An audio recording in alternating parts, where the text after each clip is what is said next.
जय श्री कृष्ण। गुरुर्ब्रह्मा गुरुर्विष्णुः गुरुर्देवो महेश्वरः गुरुः साक्षात् परब्रह्म तस्मै श्री गुरवे नमः। कृष्णाय वासुदेवाय हरये परमात्मने प्रणतक्लेशनाशाय गोविन्दाय नमो नमः। नमामि सद्गुरुं शान्तं सच्चिदानन्दविग्रहम् पूर्णब्रह्मपरानन्दम् ईशमानन्दिवल्लभम् कृष्णाय वासुदेवाय देवकीनन्दनाय च नन्दगोपकुमाराय गोविन्दाय नमो नमः। नमः पङ्कजनाभाय नमः पङ्कजमालिने नमः पङ्कजनेत्राय नमस्ते पङ्कजाङ्घ्रे। कृष्णं नारायणं वन्दे कृष्णं वन्दे व्रजप्रियं कृष्णं द्वैपायनं वन्दे कृष्णं वन्दे पृथासुतं सच्चिदानन्दरूपाय विश्वोत्पत्त्यादिहेतवे तापत्रयविनाशाय श्रीकृष्णाय वयं नमः।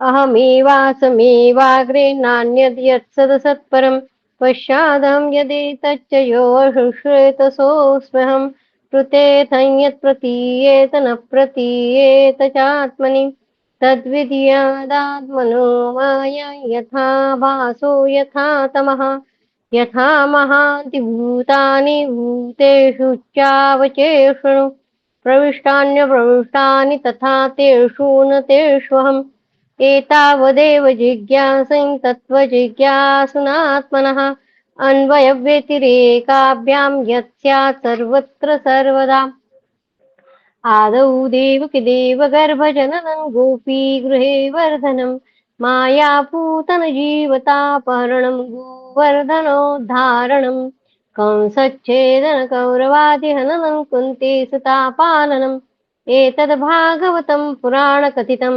श्रीकृष्णलीलामृतम्।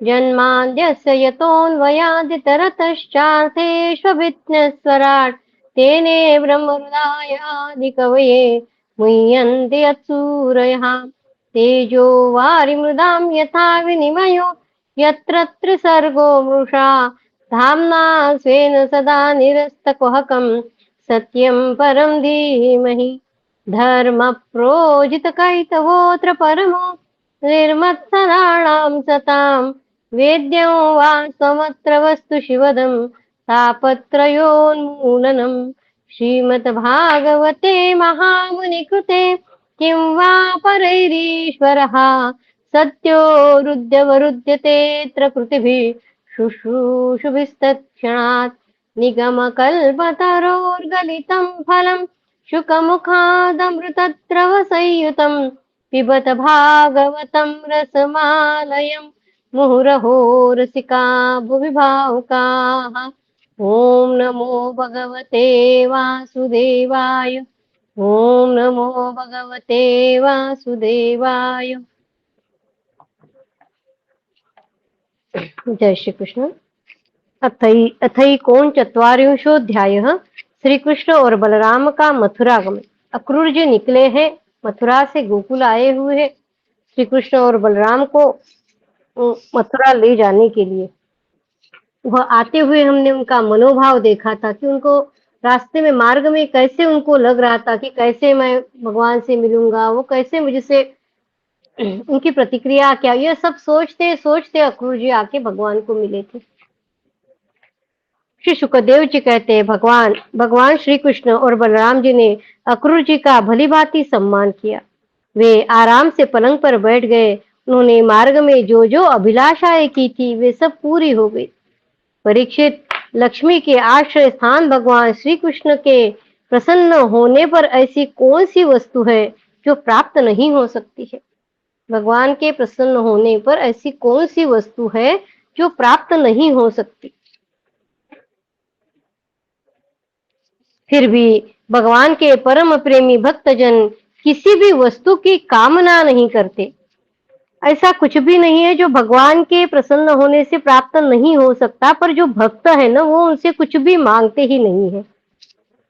देवकी नंदन भगवान श्री कृष्ण ने सायंकाल का भोजन करने के बाद अक्रूर जी के पास जाकर अपने स्वजन संबंधियों के साथ कंस के व्यवहार और उसके अगले कार्यक्रम के संबंध में पूछा। भगवान श्री कृष्ण ने कहा, चाचा जी, अक्रूर को चाचा जी कहते हैं भगवान, चाचा जी, आपका हृदय बड़ा शुद्ध है। आपको यात्रा में कोई कष्ट तो नहीं हुआ? स्वागत है, मैं आपकी मंगल कामना करता हूँ। मथुरा के हमारे आत्मीय, सुहृद, कुटुंबी तथा अन्य संबंधी सब सकुशल और स्वस्थ तो है ना? हमारा नाम मात्र का मामा कंस तो हमारे कुल के लिए एक भयंकर व्याधि है। जब तक उसकी बढ़ती हो रही है, तब तक हम अपने वंश वालों और उनके बाल बच्चों को कुशल मंगल क्यों पूछ रहे हैं? जब तक कंस है, तब तक हम अपने वंश वाले और बाल बच्चों का कुशल क्यों पूछ रहे हैं? चाचा जी, हमारे लिए यह बड़े खेद की बात है कि मेरे ही कारण मेरे निरपराध और सदाचारी माता पिता को अनेक प्रकार की यातनाएं झेलनी पड़ी है, तरह तरह के कष्ट उठाने पड़े हैं, और तो क्या कहूँ, मेरे ही कारण उन्हें हथकड़ी और बेड़ी से जकड़कर जेल में डाल दिया है, तथा मेरे ही कारण उनके बच्चे भी मार डाले गए। वसुदेव और देवकी के जो बाकी अन्य बच्चे हैं, वो भगवान कह रहे हैं कि मेरे ही कारण मार डाले गए हैं। मैं बहुत दिनों से चाहता था कि आप लोगों में से किसी न किसी का दर्शन हो। ये बड़े सौभाग्य की बात है कि आज मेरी वह अभिलाषा पूर्ण हो गई है। सौम्य स्वभाव चाचा जी, जब आप कृपा करके यह बतलाइए कि आपका शुभागमन किस निमित्त से हुआ है? श्री सुखदेव जी कहते हैं, परीक्षित, जब भगवान श्री कृष्ण ने अक्रूर जी से इस प्रकार प्रश्न किया, तब उन्होंने बतलाया कि कंस ने तो सभी यदुवंशियों से घोर वैर ठान रखा है। वह वसुदेव जी को मार डालने का भी उद्यम कर चुका है। अक्रूर जी ने कंस का संदेश और जिस उद्देश्य से उसने स्वयं अक्रूर जी को दूत बनाकर भेजा था, और नारद जी ने जिस प्रकार वसुदेव जी के घर श्री कृष्ण के जन्म लेने का वृत्तांत तो उसको बता दिया था, वह सब कह सुनाया। अक्रूर जी की यह बात सुनकर विपक्षी शत्रुओं का दमन करने वाले भगवान श्री कृष्ण और बलराम जी हंसने लगे, और इसके बाद उन्होंने अपने पिता नंद जी को कंस की आज्ञा सुना दी। तब नंद बाबा ने सब गोपों को आज्ञा दी कि सारा गोरस एकत्र करो, भेंट की सामग्री ले लो, छकड़े जोड़ो। कल प्रातःकाल ही हम सब मथुरा की यात्रा करेंगे और वहां चलकर राजा कंस को गोरस देंगे। वहां एक बहुत बड़ा उत्सव हो रहा है। उसे देखने के लिए देश की सारी प्रजा प्रजा इकट्ठी हो रही है। हम लोग भी उसे देखेंगे। नंद बाबा ने गांव के कोतवालों के द्वारा यह घोषणा सारे व्रज में करवा दी। परीक्षित, तब गोपियों ने सुना कि हमारे मनमोहन श्याम सुंदर और गौर सुंदर बलराम जी को मथुरा मथुरा ले जाने के लिए अक्रूर जी व्रज में आए हैं। तब उनके हृदय में बड़ी व्यथा हुई, वे व्याकुल हो गई। भगवान श्री कृष्ण के मथुरा जाने की बात सुनते ही बहुतों के हृदय में ऐसी जलन हुई कि गर्म सांस चलने लगी, मुख कमल कुम्हला गया। गोपियों की स्थिति बता रहे, और बहुतों की ऐसी दशा हुई कि वे इस प्रकार अचेत हो गई कि उन्हें खिसकी हुई ओढ़नी, गिरते हुए कंगन और ढीले हुए जूड़ों तक का पता न रहा। भगवान के स्वरूप का ध्यान आते ही बहुत सी गोपियों की चित्त वृत्तियां सर्वथा निवृत्त हो गई, मानो विसमाधिस्थ आत्मा में स्थित हो गई है, और उन्हें अपने शरीर और संसार का कुछ ध्यान ही न रहा। बहुत सी गोपियों के सामने भगवान श्री कृष्ण का प्रेम, उनकी मंद मंद मुस्कान और हृदय को स्पर्श करने वाली विचित्र पदों से युक्त मधुर वाणी नाचने लगी। वे उसमें तल्लीन हो गई, मोहित हो गई। गोपियां मन ही मन भगवान की लटकीली चाल, भावभंगी, प्रेम भरी मुस्कान, चितवन, सारे शोकों को मिटा देने वाली ठिठोलिया तथा उदारता भरी लीलाओं का चिंतन करने लगी, और उनके विरह के भय से कातर हो गई। उनका हृदय, उनका जीवन, सब कुछ भगवान के प्रति समर्पित था। उनकी आंखों से आंसू बह रहे थे। वे झुंड की झुंड इकट्ठी होकर इस प्रकार कहने लगी। गोपियों ने कहा, धन्य हो विधाता, तुम सब कुछ विधान तो करते हो, परंतु तुम्हारे हृदय में दया का लेश भी नहीं है। पहले तो तुम सौहार्द और प्रेम से जगत के प्राणियों को एक दूसरे के साथ जोड़ देते हो, उन्हें आपस में एक कर देते हो, मिला देते हो, परंतु अभी उनकी आशा अभिलाषाएं पूरी भी नहीं हुई हो, वे तृप्त भी नहीं होते हैं कि तुम उन्हें व्यर्थ ही अलग अलग कर देते हो। वो कह रही है कि तुम सौहार्द और प्रेम से जगत के प्राणियों को एक दूसरे के साथ जोड़ देते हो, उनको आपस में एक कर देते हो, मिला देते हो, परंतु अभी उनकी आशा अभिलाषाएं पूरी भी नहीं हो पाती है, वे तृप्त भी नहीं हो पाते हैं कि तुम उन्हें व्यर्थ ही अलग अलग कर देते हो। सच है, तुम्हारा यह खिलवाड़ बच्चों के खेल के तरह व्यर्थ ही है। यह कितने दुख की बात है कि तुमने पहले हमें प्रेम का वितरण करने वाले श्याम सुंदर का मुख कमल दिखलाया। विधाता को बोल रहे हैं, कितना सुंदर है वह, काले काले घुंघराले बाल कपोलों पर झलक रहे हैं, मरकत बनी से चिकने सुस्निग्ध कपोल और तोते की चोंच की सुंदर नासिका तथा अधरों पर मंद मंद मुस्कान की सुंदर रेखा जो सारे शोकों को तत्क्षण भगा देती है। विधाता, तुमने एक बार तो हमें वह सुंदर मुख कमल दिखाया, अब उसे ही हमारी आंखों से ओझल कर रहे हो। सचमुच तुम्हारी यह करतूत बहुत ही अनुचित है। हम जानती है इसमें अक्रूर का दोष नहीं है, यह तो साफ तुम्हारी क्रूरता है। वास्तव में तुम ही अक्रूर के नाम से यहाँ आए हो और अपनी ही दी हुई आंखें तुम हमसे मूर्ख की भांति छीन रहे हो। इनके द्वारा हम श्याम सुंदर के एक एक अंग में तुम्हारे सृष्टि का संपूर्ण सौंदर्य निहारती रहती थी। विधाता, तुम्हें ऐसा नहीं करना चाहिए। ओहो, नंद नंदन श्याम सुंदर को भी नए नए लोगों से नेह लगाने की चाट पड़ गई है। देखो तो सही, इनका सौहार्द, इनका प्रेम एक क्षण में ही कहीं चला गया।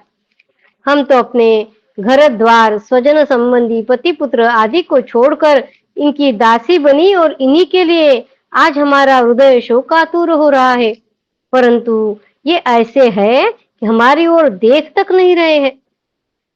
आज की रात का प्रातःकाल मथुरा की स्त्रियों के लिए निश्चय ही बड़ा मंगलमय होगा।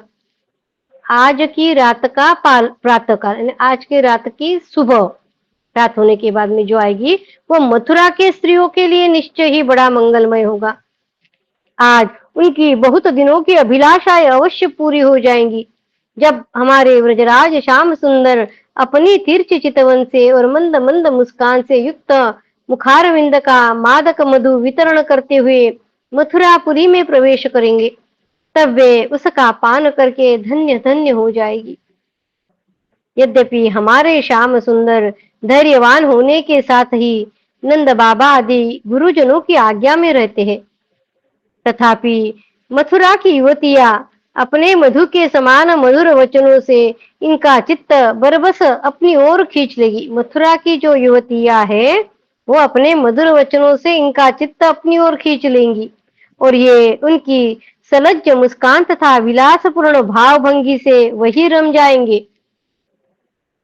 फिर हम गवार ग्वालिनों के पास से लौटकर क्यों आने लगे? धन्य है आज हमारे श्याम सुंदर का दर्शन करके मथुरा के दाशार्ह भोज अंधक वृष्णिवंशी यादवों के नेत्र अवश्य ही परमानंद का साक्षात्कार करेंगे। आज उनके यहाँ महान उत्सव होगा। साथ ही जो लोग यहाँ से मथुरा जाते हुए रमा रमण गुण सागर नटनागर देवकी नंदन श्याम सुंदर का मार्ग में दर्शन करेंगे, वे भी निहाल हो जाएंगे। गोपियों को दर्शन करने नहीं मिलेगा और मथुरा के लोगों को दर्शन करने को मिलेगा, इस बात से गोपियों को जलन हो रही है। देखो सखी, वह अक्रूर कितना निठुर और कितना हृदयहीन है।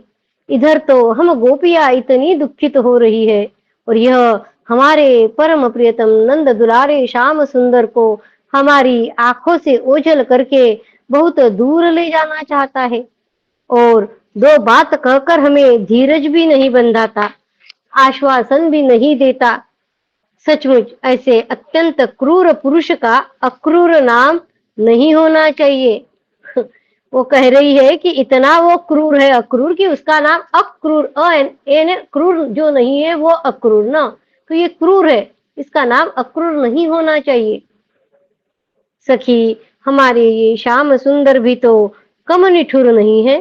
देखो देखो, वे भी रथ पर बैठ गए और मतवाले गोपगण छकड़ों द्वारा उनके साथ जाने के लिए कितनी जल्दी बचा रहे हैं।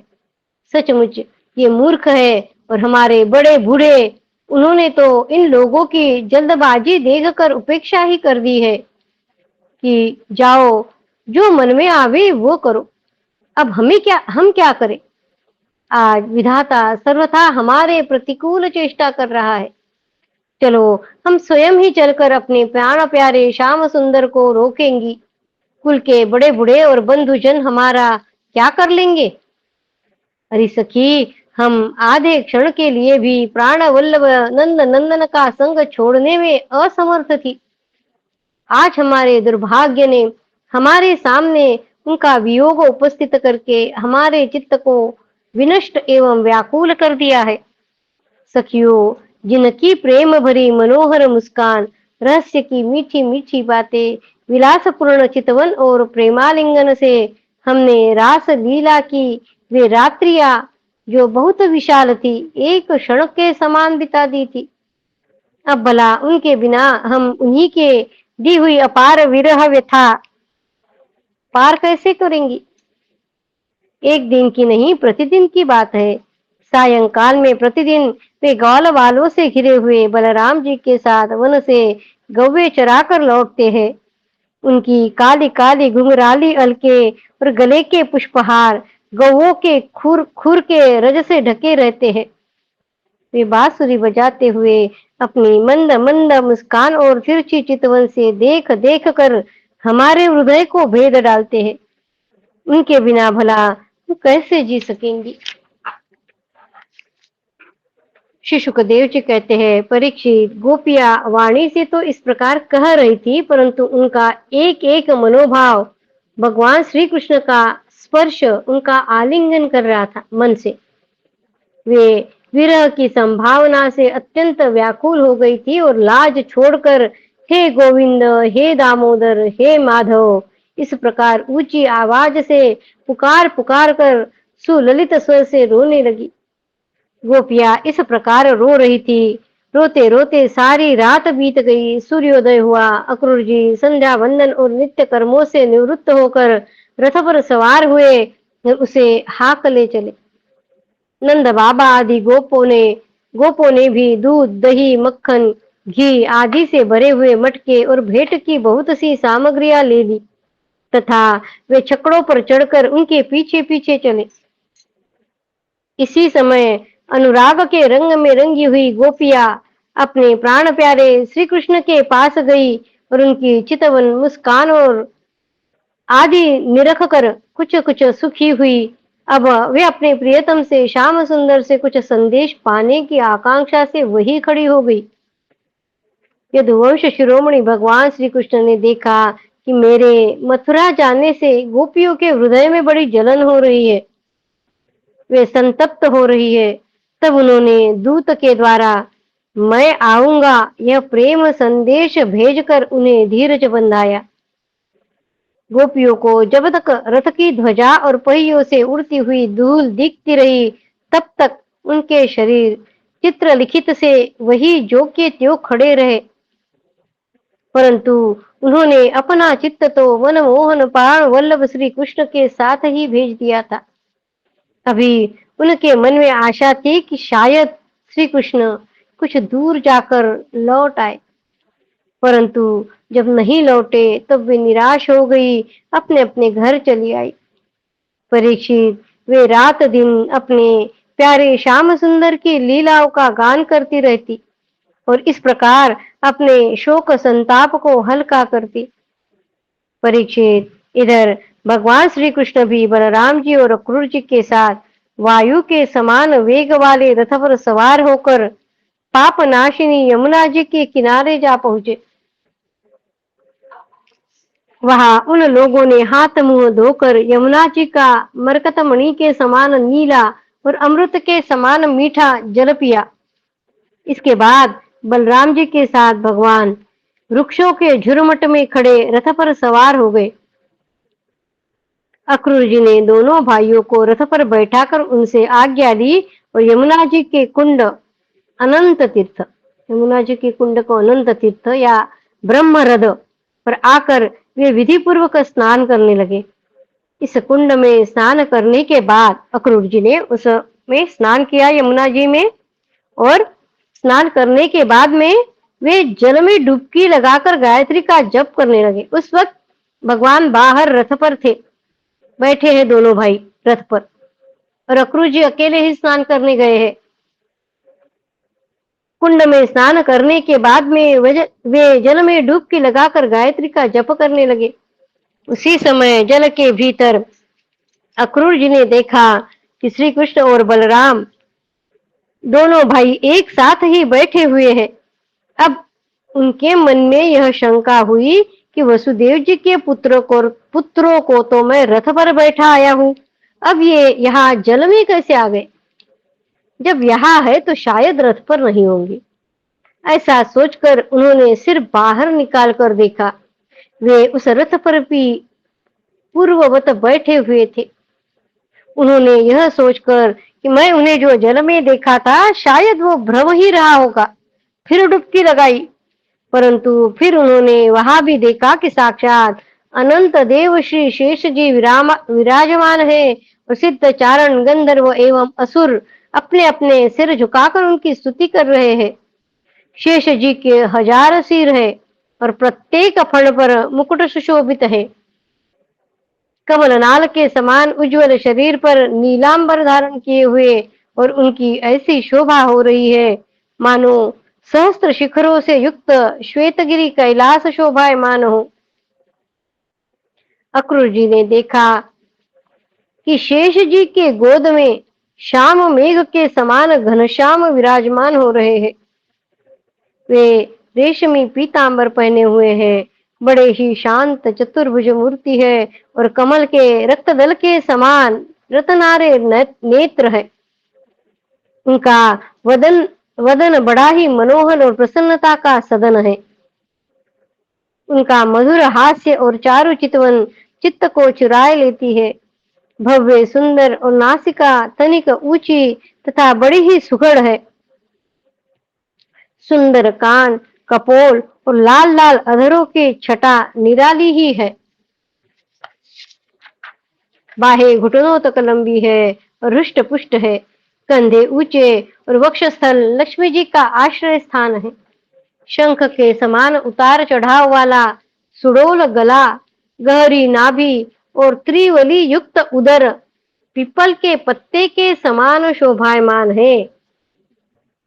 जो उदर है उनका वो त्रिवली युक्त है, 3 क्या बोलते फोल्ड आती है, जैसे त्रिवली युक्त पीपल के पत्ते के समान शोभायमान है। उधर मध्य भाग जो है उनका स्थूल कटि प्रदेश और नितंब, हाथ की सुंड के समान जांघें, सुंदर घुटने एवं पिंडलियां है। एड़ी के ऊपर की गांठें उभरी हुई है और लाल लाल नखों से दिव्य ज्योतिर्मय किरणें फैल रही है। चरण कमल की उंगलियां और अंगूठे नई और कोमल पंखुड़ियों के समान सुशोभित है। अत्यंत बहुमूल्य मणियों से जड़ा हुआ मुकुट, कड़े, बाजबंद, करधनी, हार, नुपुर और कुंडलों से तथा यज्ञोपवीत से वह दिव्य मूर्ति अलंकृत हो रही है। एक हाथ में पद्म शोभा पा रहा है और शेष 3 हाथों में शंख, चक्र और गदा। वक्षस्थल पर श्रीवत्स का चिन्ह, गले में कौस्तुभमणि और वनमाला लटक रही है। नंद सुनंद आदि पार्षद अपने स्वामी सनकादि परमर्षि परब्रह्म, ब्रह्मा, महादेव आदि देवता, सर्वेश्वर, मरीचि आदि 9 ब्राह्मण, प्रजापति, प्रहलाद, नारद आदि भगवान के परम प्रेमी भक्ति तथा 8 वसु अपने परम प्रियतम भगवान परम प्रियतम भगवान समझकर भिन्न भिन्न भावों के अनुसार निर्दोष वेदवाणी से भगवान की स्तुति कर रहे हैं। साथ ही लक्ष्मी, पुष्टि, सरस्वती, कांति, कीर्ति, तुष्टि अर्थात ऐश्वर्य, बल, ज्ञान, श्री, यश और वैराग्य, षडैश्वर्य रूप शक्तियां, इला यानी संधिनी रूप पृथ्वी और शक्ति, ऊर्जा, विद्या, अविद्या, आह्लादिनी, संवित अंतरंगा शक्ति, संवित यानी, और माया आदि शक्तियां मूर्तिमान होकर उनकी सेवा कर रही है। भगवान की यह झांकी निरख कर अक्रूर जी का हृदय परमानंद से लबालब भर गया। उन्हें परम भक्ति प्राप्त हो गई। सारा शरीर हर्षावेश से पुलकित हो गया। प्रेम भाव का उद्रेक होने से उनके नेत्र आंसू से भर गए। अब अक्रूर जी ने अपना साहस बटोर कर भगवान के चरणों में सिर रखकर प्रणाम किया और वे उसके बाद हाथ जोड़कर बड़ी सावधानी से धीरे धीरे गदगद स्वर से भगवान की स्तुति करने लगे। इति श्रीमद्भागवते महापुराणे पारमहंस्यां संहितायां दशमस्कन्धे पूर्वार्धे अक्रूरप्रतियाने एकोनचत्वारिंशोऽध्यायः। कृष्णाय वासुदेवाय हरये परमात्मने प्रणतक्लेशनाशाय गोविन्दाय नमो नमः। ॐ नमो भगवते वासुदेवाय। ॐ नमो भगवते वासुदेवाय। अथ चत्वारिंशोऽध्यायः। अक्रूर जी के द्वारा भगवान श्री कृष्ण की स्तुति। अक्रूर जी बोले, प्रभु आप प्रकृति आदि समस्त कारणों के परम कारण हैं। आप ही अविनाशी पुरुषोत्तम नारायण हैं तथा आपके ही नाभि कमल से उन ब्रह्मा जी का आविर्भाव हुआ है जिन्होंने इस चराचर जगत की सृष्टि की है। मैं आपके चरणों में नमस्कार करता हूँ। पृथ्वी, जल, अग्नि, वायु, आकाश, अहंकार, महत्त्व, प्रकृति, पुरुष, मन, इंद्रिय, संपूर्ण इंद्रियों के विषय और उनके अधिष्ठातृ देवता, यही सब चराचर जगत तथा उसके व्यवहार के कारण और सबके सब आपके ही अंग स्वरूप है। प्रकृति और प्रकृति से उत्पन्न होने वाले समस्त पदार्थ इदम वृत्ति के द्वारा ग्रहण किए जाते हैं, इसलिए यह सब अनात्मा है। अनात्मा होने के कारण जड़ है और इसीलिए आपका स्वरूप नहीं जान सकते हैं। प्रकृति और प्रकृति से उत्पन्न होने वाले समस्त पदार्थ इदम वृत्ति के द्वारा ग्रहण किए जाते हैं, इसलिए वो अनात्मा है और अनात्मा होने के कारण जड़ है और इसीलिए आपका स्वरूप नहीं जान सकते। प्रकृति और प्रकृति से उत्पन्न होने वाले समस्त पदार्थ आपका स्वरूप नहीं जान सकते, क्योंकि आप तो स्वयं आत्मा ही ठहरे। ब्रह्मा जी अवश्य ही आपके स्वरूप है, परंतु वे प्रकृति के गुण रज से युक्त है। ब्रह्मा जी आपके स्वरूप है पर वो रजोगुण से युक्त है, क्योंकि उनको सृष्टि का निर्माण करना है ना, इसलिए वो रजोगुणी है। इसलिए वे भी आपकी प्रकृति का और उसके गुणों से परे का स्वरूप नहीं जानते। वे ब्रह्मा जी आपके स्वरूप है, पर वो रजोगुण से युक्त होने के कारण आपकी प्रकृति का और उसके गुणों से परे आपके स्वरूप को नहीं जानते। वो आपका स्वरूप है पर वो आपका स्वरूप वो नहीं जानते रजोगुण के कारण। साधु योगी स्वयं अपने अंतकरण में स्थित अंतर्यामी के रूप में समस्त भूत भौतिक पदार्थों में व्याप्त परमात्मा के रूप में और सूर्य, चंद्र, अग्नि आदि देवमंडल में स्थित इष्ट देवता के रूप में तथा उनके साक्षी महापुरुष एवं नियंता ईश्वर के रूप में साक्षात आपकी ही उपासना करते हैं। बहुत से कर्मकांडी ब्राह्मण कर्म मार्ग का उपदेश करने वाली त्रय विद्या के द्वारा जो आपके इंद्र, अग्नि आदि अनेक देववाचक नाम तथा वज्रहस्त सप्तार्ची अनेक रूप बतलाए हैं, बड़े बड़े यज्ञ करते हैं और उनसे आपकी ही उपासना करते हैं। बहुत से ज्ञानी अपने समस्त कर्मों का संन्यास कर देते हैं और शांत भाव में स्थित हो जाते हैं। वे इस प्रकार ज्ञान यज्ञ के द्वारा ज्ञान स्वरूप आपकी ही आराधना करते हैं। और भी बहुत से संस्कार संपन्न अथवा शुद्ध चित्त वैष्णव जन आपकी बतलाई हुई 5 रात्र आदि विधियों से तन्मय होकर आपके चतुर्व्यूह आदि अनेक और नारायण रूप एक ही स्वरूप की पूजा करते हैं।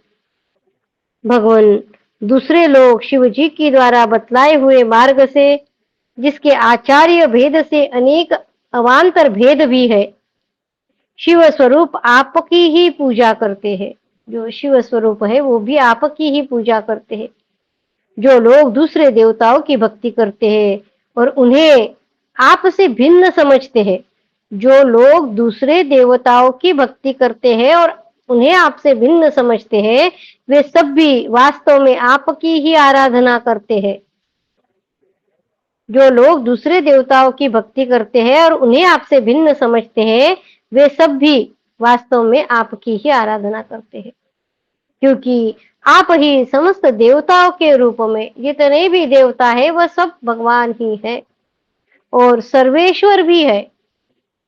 प्रभु, जैसे पर्वतों से सब और बहुत सी नदियां निकलती है और वर्षा के जल से भरकर घूमती घामती समुद्र में प्रवेश कर जाती है, वैसे ही सभी प्रकार के उपासना मार्ग घूम घाम कर देर सवेरे आपके ही पास पहुंच जाते हैं। उपासना कौन सी भी हो, किसी की भी हो, पर घूम फिर कर आपके ही पास पहुंच जाते हैं, जैसे पर्वतों से निकलने वाली नदियां समुद्र में मिल जाती है। प्रभु, आपके प्रकृति के 3 गुण हैं, सत्व, रज और तम। ब्रह्मा से लेकर स्थावर पर्यंत संपूर्ण चराचर जीव प्राकृत है और जैसे वस्त्र सूत्रों से ओतप्रोत रहते हैं, वैसे ही ये सब प्रकृति के उन गुणों से ही ओतप्रोत है। परंतु आप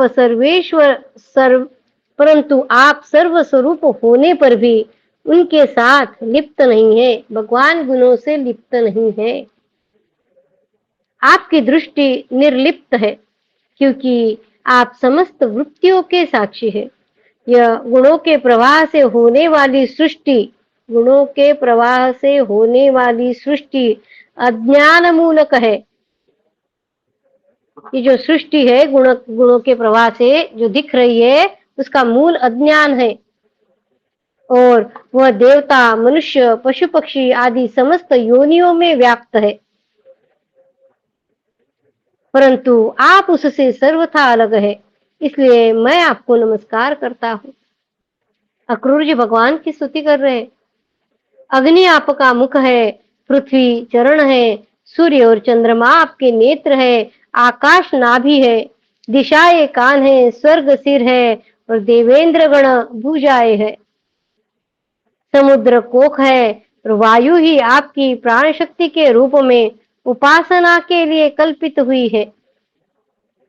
वृक्ष और औषधियां आपके रोम है, मेघ सिर के केश है, पर्वत आपके अस्थि समूह और नख है, दिन और रात पलकों का खोलना और मीचना है। प्रजापति जनेन्द्रिय है और वृष्टि ही आपका वीर्य है।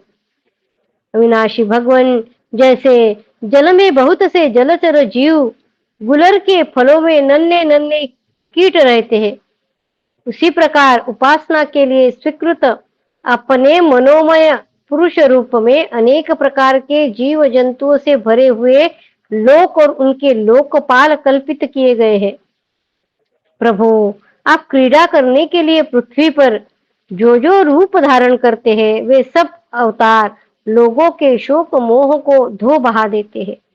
आप क्रीड़ा करने के लिए पृथ्वी पर जो जो रूप धारण करते हैं, वे सब अवतार लोगों के शोक मोह को धो बहा देते हैं और फिर सब लोग बड़े आनंद से आपके निर्मल यश का गान करते हैं। प्रभु, आपने वेदों, ऋषियों, औषधियों और सत्यव्रत आदि की रक्षा दीक्षा के लिए मत्स्य रूप धारण किया था और प्रलय के समुद्र में स्वच्छंद विहार किया था। मत्स्य अवतार में आपके मत्स्य रूप को मैं नमस्कार करता हूँ।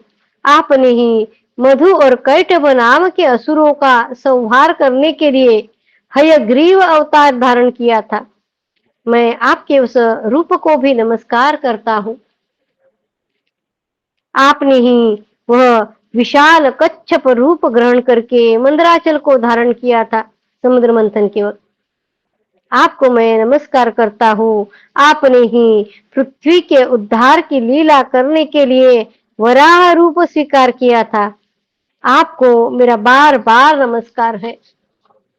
प्रहलाद जैसे साधु जनों का भय मिटान प्रहलाद जैसे साधु जनों का भय मिटाने वाले प्रभु, आपके उस अलौकिक नृसिंह रूप को मैं नमस्कार करता हूँ। आपने वामन रूप ग्रहण करके अपने पगों से 3 लोक नाप लिए थे, तीनों लोक नाप लिए थे। आपको मैं नमस्कार करता हूँ। धर्म का उल्लंघन करने वाले घमंड क्षत्रियों के वन का छेद कर देने के लिए आपने भृगुपति परशुराम रूप ग्रहण किया था। मैं आपके उस रूप को नमस्कार करता हूँ। रावण का नाश करने के लिए आपने रघुवंश में भगवान राम के रूप से अवतार ग्रहण किया था। मैं आपको नमस्कार करता हूँ। वैश्व वैश्वजनों तथा यदुवंशों का पालन पोषण के करने के लिए आपने ही अपने को वासुदेव, संकर्षण, प्रद्युम्न और अनिरुद्ध इस चतुर्व्यूह के रूप में प्रकट किया है। भगवान जो है वो 4 रूपों में प्रकट हुए हैं। वासुदेव यानी भगवान श्री कृष्ण है, फिर संकर्षण यानी उनके भाई बलराम जी है, प्रद्युम्न जो है वो भगवान के पुत्र है प्रद्युम्न, और अनिरुद्ध जो है वो प्रद्युम्न के पुत्र है। श्री कृष्ण, प्रद्युम्न और अनिरुद्ध। वैश्व जनों तथा यदुवंशों का पालन पोषण करने के लिए आपने ही अपने को वासुदेव, संकर्षण, प्रद्युम्न और अनिरुद्ध इस चतुर्व्यूह के रूप में प्रकट किया है। मैं आपको बार बार नमस्कार करता हूँ। दैत्य और दानवों को मोहित करने के लिए आप शुद्ध अहिंसा मार्ग के प्रवर्तक बुद्ध का रूप ग्रहण करेंगे। अभी बुद्ध का अवतार हुआ नहीं है, अभी कृष्ण का चल रहा है द्वापार में, इसलिए वो कह रहे हैं कि बुद्ध का अवतार धारण करेंगे। मैं आपको नमस्कार करता हूँ। और पृथ्वी के क्षत्रिय जब म्लेच्छ प्राय हो जाएंगे तब उनका नाश करने के लिए आप ही कल की रूप में अवतीर्ण होंगे। ये दोनों अवतार कृष्ण के अवतार के बाद में होने वाले हैं, इसलिए भविष्य काल बता रहे हैं कि अवतीर्ण होंगे। मैं आपको नमस्कार करता हूँ।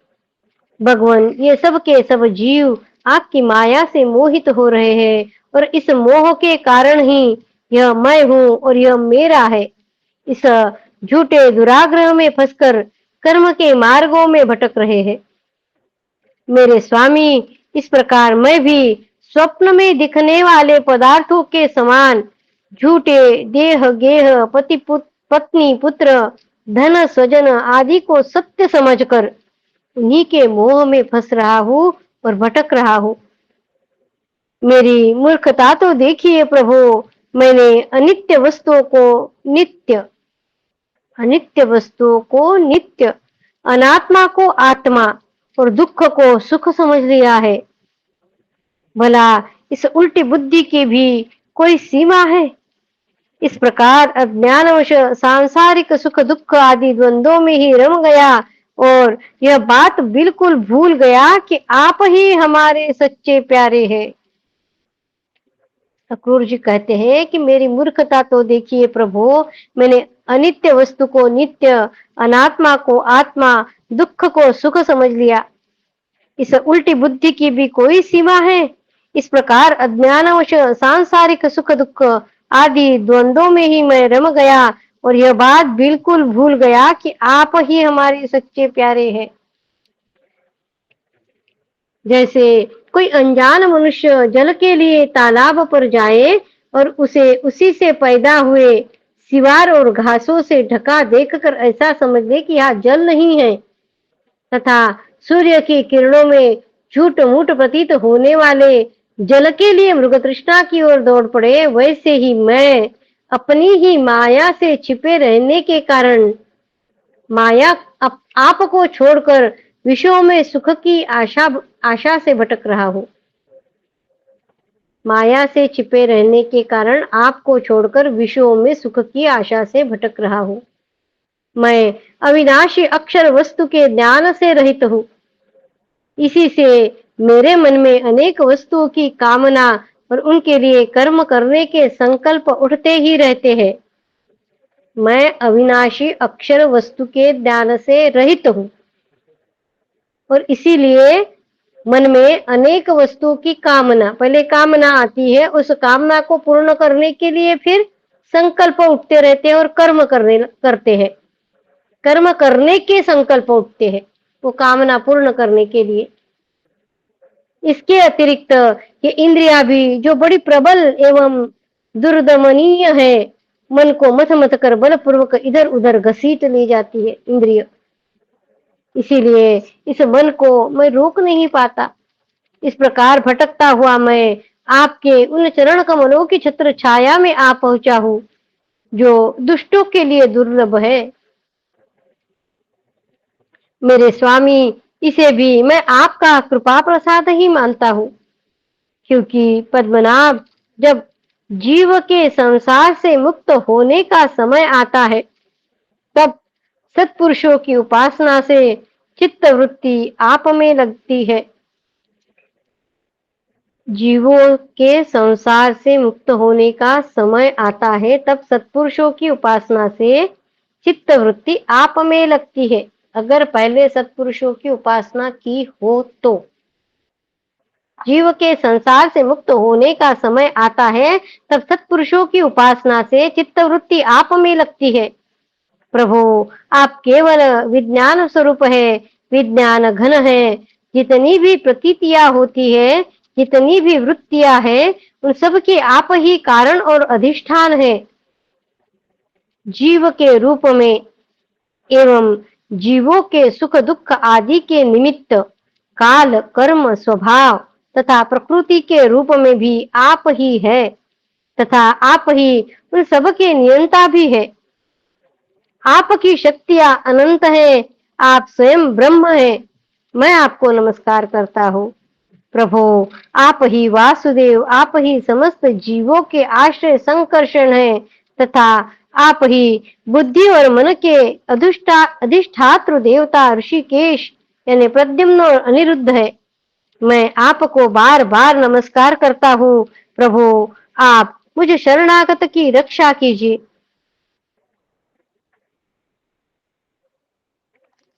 इति श्रीमद्भागवते महापुराणे पारमहंस्यां संहितायां दशमस्कन्धे पूर्वार्धे अक्रूरस्तुतिर्नाम चत्वारिंशोऽध्यायः। कृष्णाय वासुदेवाय हरये परमात्मने प्रणतक्लेशनाशाय गोविन्दाय नमो नमः। ओम नमो भगवते वासुदेवाय। ओम नमो भगवते वासुदेवाय। अथैकचत्वारिंशोऽध्याय। श्री कृष्ण का मथुरा जी में प्रवेश। सुखदेव जी कहते हैं, परीक्षित, अक्रूर जी इस प्रकार स्तुति कर रहे थे। उन्हें भगवान श्री कृष्ण ने जल में अपने दिव्य रूप के दर्शन कराए और फिर उसे छिपा लिया। ठीक वैसे ही जैसे कोई नट अभिनय में कोई रूप दिखाकर फिर उस पर्दे के ओट में छिप जाता है। जब अक्रूर जी ने देखा कि भगवान का वह दिव्य रूप अंतर्धान हो गया है, तब वे जल से बाहर निकल आए और फिर जल्दी जल्दी सारे आवश्यक कर्म समाप्त करके रथ पर चले आए। उस समय वे बहुत विस्मित हो रहे थे। भगवान श्री कृष्ण ने उनसे पूछा, चाचा जी, आपने पृथ्वी, आकाश या जल में कोई अद्भुत वस्तु देखी है क्या? परिहास से भगवान बोल रहे, क्योंकि आपकी आकृति देखने से ऐसा ही जान पड़ता है। अक्रूर जी ने कहा, प्रभु, पृथ्वी, आकाश या जल में और सारे जगत में जितने भी अद्भुत पदार्थ हैं, वे सब आप में ही हैं, क्योंकि आप विश्व रूप है। जब मैं आपको ही देख रहा हूँ, तब ऐसी कौन सी अद्भुत वस्तु रह जाती है जो मैंने न देखी हो। भगवान, जितनी भी अद्भुत वस्तुएं हैं, वे पृथ्वी में हो या जल में या आकाश में, सब की सब जिनमें है, उन्हीं आपको मैं देख रहा हूँ। फिर भला मैंने यहाँ अद्भुत वस्तु कौन सी देखी। अक्रूर जी ने यह कहकर रथ हाँक दिया। भगवान श्री कृष्ण तथा बलराम जी को लेकर दिन ढलते ढलते वे मथुरापुरी में जा पहुंचे। परीक्षित, मार्ग में स्थान स्थान पर गांवों के लोग मिलने के लिए आते और भगवान श्री कृष्ण तथा बलराम जी को देखकर आनंद मग्न हो जाते। वे एक टक उनकी ओर देखने लगते और अपनी दृष्टि हटा न पाते। नंद बाबा आदि व्रजवासी तो पहले से ही वहां पहुंच गए थे और मथुरापुरी की बाहरी उपवन में रखकर उनकी प्रतीक्षा कर रहे थे। उनके पास पहुंचकर जगदीश्वर भगवान श्री कृष्ण ने विनीत भाव से खड़े अक्रूर जी का हाथ अपने हाथ में लेकर मुस्कुराते हुए कहा, चाचा जी, आप रथ लेकर पहले मथुरापुरी में प्रवेश कीजिए और अपने घर जाइए। हम लोग पहले यहाँ उतरकर फिर नगर देखने के लिए जाएंगे। अक्रूर जी ने कहा, प्रभु, आप दोनों के बिना मैं मथुरा में नहीं जा सकता। स्वामी, मैं आपका भक्त हूँ, भक्त वत्सल प्रभु, आप मुझे मत छोड़िए। भगवान, आइए चले। मेरे परम हितेशी और सच्चे सुहृद भगवान, आप बलराम जी, ग्वाल बालों तथा नंद राय जी आदि आत्मियों के साथ चलकर हमारा घर सनाथ कीजिए। अपने घर चलने की बात कह रहे हैं अक्रूर जी। हम गृहस्थ हैं, आप अपने चरणों की धूलि से हमारा घर पवित्र कीजिए। आपके चरणों की धोवन, भगवान के चरणों की धोवन यानी ही गंगा है। आपके चरणों की धोवन गंगाजल या चरणामृत से अग्नि, देवता, पितर सबके सब तृप्त हो जाते हैं। प्रभु, आपके युगल चरणों को पखार कर महात्मा बलि ने वह यश प्राप्त किया जिसका गान संत पुरुष करते हैं। केवल यश ही नहीं, उन्हें अतुलनीय ऐश्वर्य तथा वह गति प्राप्त हुई जो अनन्य प्रेमी भक्तों को प्राप्त होती है। बलि को आपके चरणोदक गंगा जी ने तीनों लोक पवित्र कर दिए। सचमुच में मूर्तिमान पवित्रता है। उन्हीं के स्पर्श से सगर के पुत्रों को सदगति प्राप्त हुई और उसी जल को स्वयं भगवान शंकर ने अपने सिर पर धारण किया। यदुवंश शिरोमणि, आप देवताओं के भी आराध्य देव है, जगत के स्वामी हैं। आपके गुण और लीलाओं का श्रवण तथा कीर्तन बड़ा ही मंगलकारी है। आपके गुण और लीलाओं का श्रवण तथा कीर्तन बड़ा ही मंगलकारी है। उत्तम पुरुष आपके गुणों का कीर्तन करते रहते हैं। नारायण, मैं आपको नमस्कार करता हूँ। श्री भगवान ने कहा, चाचा जी, मैं दाऊ भैया के साथ आपके घर आऊंगा और पहले इस यदुवंशियों के द्रोही कंस को मारकर तब अपने सभी सुहृद सज्जनों का प्रिय करूंगा। शुकदेव जी कहते हैं, परीक्षित, भगवान के इस प्रकार कहने पर अक्रूर जी कुछ अनमन से हो गए।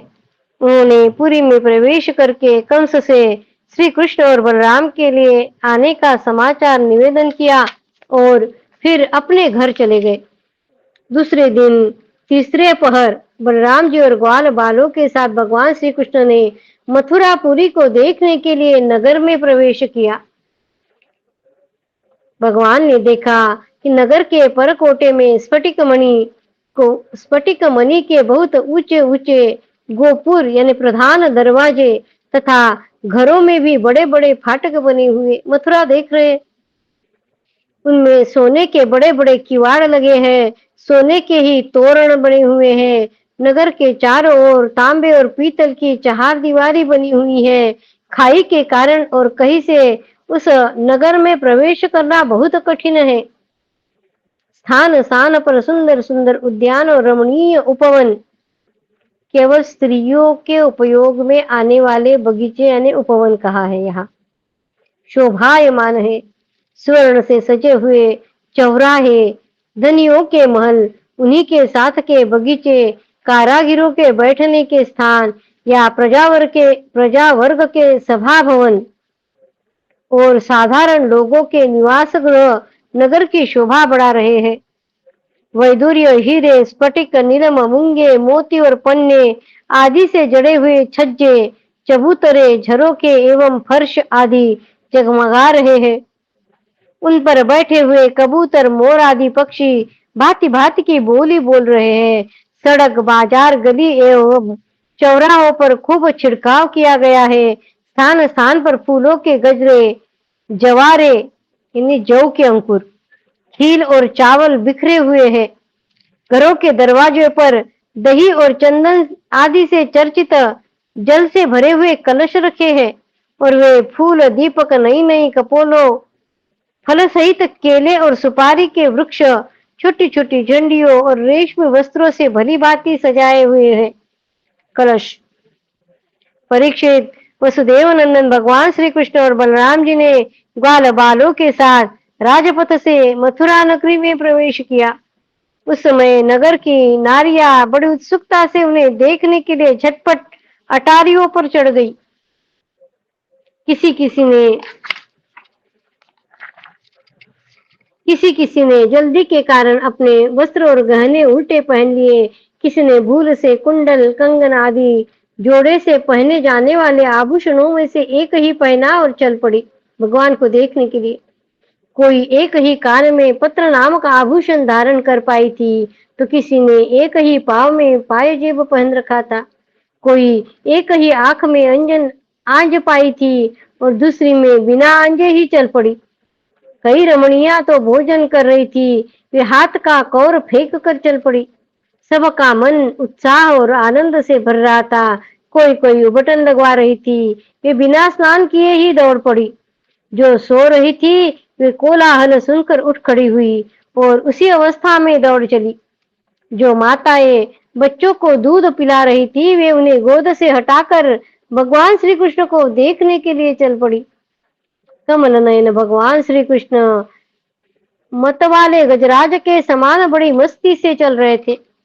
उन्होंने लक्ष्मी को भी आनंदित करने वाले अपने श्याम सुंदर विग्रह से नगर नारियों के नेत्रों को बड़ा आनंद दिया और अपनी विलास पूर्ण प्रगल्भ हंसी तथा प्रेम भरी चितवन से उनके मन चुरा लिए।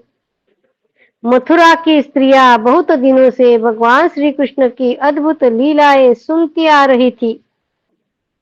उनके चित्त चिरकाल से श्री कृष्ण के लिए चंचल व्याकुल हो रहे थे। आज उन्होंने उन्हें देखा।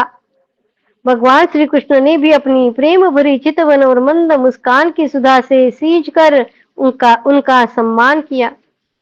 परीक्षित, उन स्त्रियों ने नेत्रों के द्वारा भगवान को अपने हृदय में ले जाकर उनके आनंदमय स्वरूप का आलिंगन किया। उनका शरीर पुलकित हो गया और बहुत दिनों की विरह व्याधि शांत हो गई। मथुरा की नारियां अपने अपने महलों की अटारियों पर चढ़कर बलराम और श्री कृष्ण पर पुष्पों की वर्षा करने लगी। उस समय उन स्त्रियों के मुख कमल प्रेम के आवेग से खिल रहे थे। ब्राह्मण, क्षत्रिय और वैश्यों ने स्थान स्थान पर दही, अक्षत, जल से भरे हुए पात्र, फूलों के हार, चंदन और भेंट की सामग्रियों से आनंद मग्न होकर भगवान श्री कृष्ण और बलराम जी की पूजा की। भगवान को देखकर सभी पुरवासी आपस में कहने लगे, धन्य है, धन्य है। गोपियों ने ऐसी कौन सी महान तपस्या की है जिसके कारण वे मनुष्य मात्र को परमानंद देने वाले इन दोनों मनोहर किशोरों को देखती रहती है। इसी समय भगवान श्री कृष्ण ने देखा कि एक धोबी जो कपड़े रंगने का भी काम करता था उनकी ओर आ रहा है। भगवान श्री कृष्ण ने उससे धुले हुए उत्तम उत्तम कपड़े मांगे। भगवान ने कहा, भाई तुम हमें ऐसे वस्त्र दो जो हमारे शरीर में पूरे पूरे आ जाए। वास्तव में हम लोग उन वस्त्रों के अधिकारी है, इसमें संदेह नहीं है। यदि तुम हम लोगों को वस्त्र दोगे तो तुम्हारा परम कल्याण होगा। परीक्षित, भगवान सर्वत्र परिपूर्ण है, सब कुछ उन्हीं का है।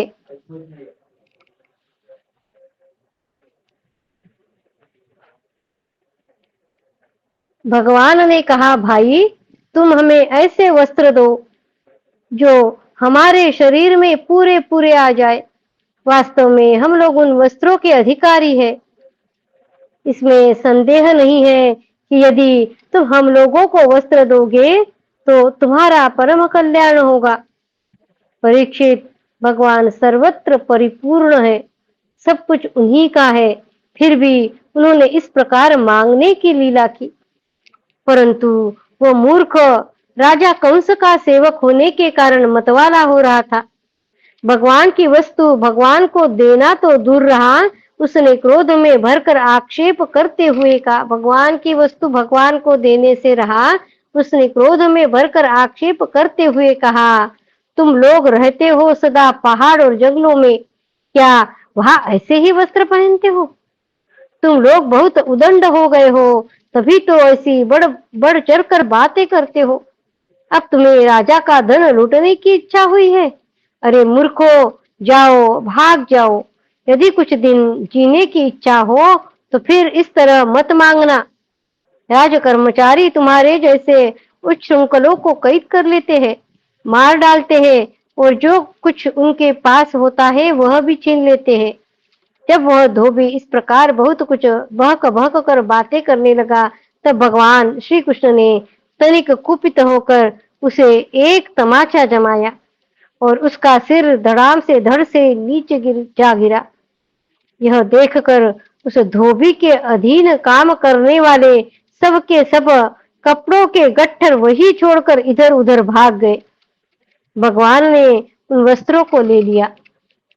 भगवान श्री कृष्ण और बलराम जी ने मनमाने वस्त्र पहन लिए तथा बचे हुए वस्त्रों में से बहुत से अपने साथी ग्वाल बालों को भी दिए। बहुत से कपड़े तो वही जमीन पर ही छोड़कर चल दिए। भगवान श्री कृष्ण और बलराम जब पूछे कुछ आगे बढ़े, तब उन्हें एक दर्जी मिला। भगवान का अनुपम सौंदर्य देखकर उसे बड़ी प्रसन्नता हुई। उसने उन रंग बिरंगी सुंदर वस्त्रों को उनके शरीर पर ऐसे ढंग से सजा दिया कि वे सब के सब ठीक फप गए। अनेक प्रकार के वस्त्रों से विभूषित होकर दोनों भाई और भी अधिक शोभायमान हुए से जान पड़े, मानो उत्सव के समय श्वेत और श्याम गजशावक भली भांति सजा दिए गए हो। भगवान श्री कृष्ण उस दर्जी पर बहुत प्रसन्न हुए। उन्होंने उसे इस लोक में भरपूर धन संपत्ति, बल ऐश्वर्य, अपनी स्मृति और दूर तक देखने सुनने की। इसके बाद भगवान श्री कृष्ण सुदामा माली के घर गए। दोनों भाइयों को देखते ही सुदामा उठ खड़ा हुआ और पृथ्वी पर सिर रखकर उन्हें प्रणाम किया। फिर उनको आसन पर बैठाकर उनके पांव पखारे, हाथ धुलाए और तदनंतर ग्वाल बालों के सहित सबकी फूलों के हार, पान, चंदन आदि सामग्रियों से विधि पूर्वक पूजा की। इसके पश्चात उसने प्रार्थना की, प्रभु आप दोनों के शुभागमन से हमारा कुल पवित्र हो गया। आज हम पितर, ऋषि और देवताओं के ऋण से मुक्त हो गए। वे हम पर परम संतुष्ट है। पितर, ऋषि और देवता, आप दोनों संपूर्ण जगत के परम कारण हैं। आप संसार के अभ्युदय, उन्नति और निश्रेयस यानी मोक्ष के लिए ही इस पृथ्वी पर अपने ज्ञान, बल और अंशों के साथ अवतीर्ण हुए हैं। यद्यपि आप प्रेम करने वालों से ही प्रेम करते हैं, भजन करने वालों का ही भजन करते हैं, फिर भी आपकी दृष्टि में विषमता नहीं है, क्योंकि आप सारे जगत के परम सुहृद और आत्मा है। आप समस्त प्राणियों और पदार्थों में समरूप से स्थित है। मैं आपका दास हूँ। आप दोनों मुझे आज्ञा दीजिए कि मैं आप लोगों की क्या सेवा करूं। भगवान जीव पर आपका यह बहुत बड़ा अनुग्रह है, पूर्ण कृपा प्रसाद है कि आप उसे आज्ञा देकर किसी कार्य में नियुक्त करते हैं। राजेंद्र, सुदामा माली ने इस प्रकार प्रार्थना करने के बाद भगवान का अभिप्राय जानकर बड़े प्रेम और आनंद से भरकर अत्यंत सुंदर सुंदर तथा सुगंधित पुष्पों से गुथे हुए हार उन्हें पहनाए। जब ग्वाल बाल और बलराम जी के साथ भगवान श्री कृष्ण उन सुंदर सुंदर मालाओं से अलंकृत हो चुके, तब उन वरदायक प्रभु ने प्रसन्न होकर विनीत और शरणागत सुदामा को श्रेष्ठ वर दिए। सुदामा माली ने उनसे यही वर मांगा कि प्रभु, आप ही समस्त प्राणियों के आत्मा है, सर्व स्वरूप आपके चरणों में ही मेरी अविचल भक्ति हो। उस सुदामा माली ने वर मांगा है कि आपके चरणों में मेरी अविचल भक्ति हो, भक्तों से मेरा सौहार्द मैत्री का संबंध हो आपके भक्तों से, और समस्त प्राणियों के प्रति अहैतुक दया का भाव बना रहे। भगवान श्री कृष्ण ने सुदामा को उसके मांगे हुए वर तो दे दिए, ऐसी लक्ष्मी भी दी जो वंश परंपरा के साथ साथ बढ़ती जाए, और साथ ही बल, आयु, कीर्ति तथा कांति का भी वरदान दिया। इसके बाद भगवान श्री कृष्ण बलराम जी के साथ वहां से विदा हुए। इति श्रीमद्भागवते महापुराणे पारमहंस्यां संहितायां दशमस्कन्धे पूर्वार्धे पुरप्रवेशो नाम एकचत्वारिंशोऽध्यायः। कृष्णाय वासुदेवाय हरये परमात्मने प्रणतक्लेशनाशाय नमः। ॐ नमो भगवते वासुदेवाय। ॐ नमो भगवते वासुदेवाय। भव भवे यथा भक्तिः पादयोस्तव जायते, तथा कुरुष्व देवेश नाथस्त्वं नो यत प्रभो। नाम संकीर्तनं यस्य सर्वपापप्रणाशनं, प्रणामो दुःखशमनस्तं नमामि हरिं परं। तं नमामि हरिं परं। त्वदीयं वस्तु गोविन्द तुभ्यमेव समर्पये। तेन त्वदङ्घ्रिकमले रतिं मे यच्छ शाश्वतीम्। ॐ पूर्णमद पूर्णमिदं पूर्णात् पूर्णमुदच्यते, पूर्णस्य पूर्णमादाय पूर्णमेवावशिष्यते। ॐ शान्ति शान्ति शान्तिः। हरि ओम तत्सत्। अर्पणमस्तु। श्री गुरुभ्यो नमः।